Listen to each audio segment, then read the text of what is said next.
एक शहर में बहुत ही कंजूस पति पत्नी रहते थे। कंजूस इतने कि हर रात खाने के वक्त किसी ना किसी दोस्त या रिश्तेदार के घर पहुंच जाते। औपचारिकता दिखाते हुए कोई पूछता कि खाना खाया या नहीं तो दोनों खाने के लिए झट से उनके साथ खाना खाने के लिए बैठ जाते। अपनी छुट्टियां मनाने कभी एक तो कभी दूसरे के घर डेरा डाल देते और खूब मस्ती करते। अपनी खातिरदारी करवाना और रोज नए नए पकवान की फरमाइश करना तो अपना हक समझते थे। लेकिन जब कोई उनके घर आने की बात करता है तो कोई ना कोई वजह बताकर उन्हें टाल देते। एक दिन उनकी बुआ और उनका परिवार बिना बताए उनके घर पहुंच गया। काफी देर तक गप्पे मारने के बाद कंजूस पति पत्नी को लगा कि अब तो रात का खाना खिलाना ही पड़ेगा, मगर उनका कंजूस मन उन्हें खर्चा करने से रोक रहा था। तभी पति को एक उपाय सूझा।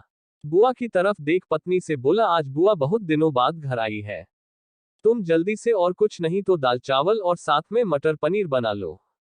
मटर पनीर का नाम सुनते ही पत्नी परेशान, जब देखो मुंह उठा चले आते हैं। अब मटर पनीर पर इतना खर्चा करो, मन ही मन बड़बड़ाती हुई पत्नी जी रसोई में जा घुसी। पीछे पीछे पति महोदय भी पहुंच गए और अपनी योजना सुनाने लगे। पति पत्नी की कंजूसी भारी पड़ी।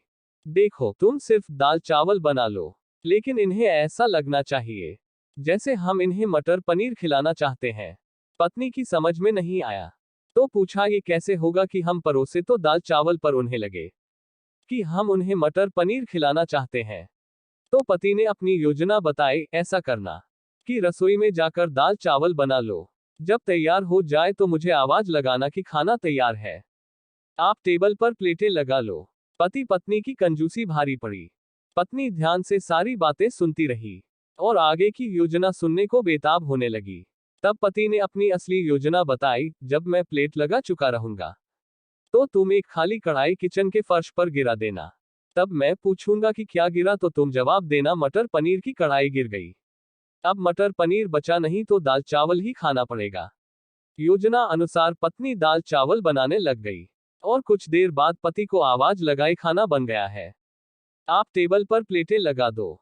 पति उठा और अलमारी से प्लेट लेकर टेबल पर लगाने लगा। तभी धड़ाम से कुछ बर्तन गिरने की आवाज आई। पति ने पूछा, क्या गिरा दिया? तो पत्नी की तरफ से कोई जवाब ना मिलने पर रसोई में भागा गया। रसोई में दाल का पतीला जमीन पर गिरा पड़ा था। दोनों पति पत्नी को मानो सांप सूंघ गया हो। जब दाल ही गिर गई तो मटर पनीर का बहाना भी फेल हो गया। बड़े ही दुखी मन से उनको बाजार से दाल और मटर पनीर मंगाना पड़ा और बुआ और उनके परिवार को परोसना पड़ा। पति पत्नी की कंजूसी भारी पड़ी। तो दोस्तों, देखा आपने कैसे एक कंजूस को लेने के देने पड़ गए। चले थे पैसे बचाने और बाजार से खाना मंगाने पर दुगना पैसा खर्च हो गया।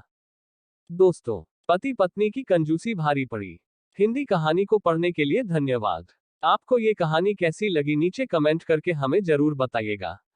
अगर आपको ये कहानी पसंद आई हो तो अपने दोस्तों के साथ जरूर शेयर करें और ऐसे ही प्यारी कहानियां सुनने के लिए हमारे YouTube चैनल से जुड़े।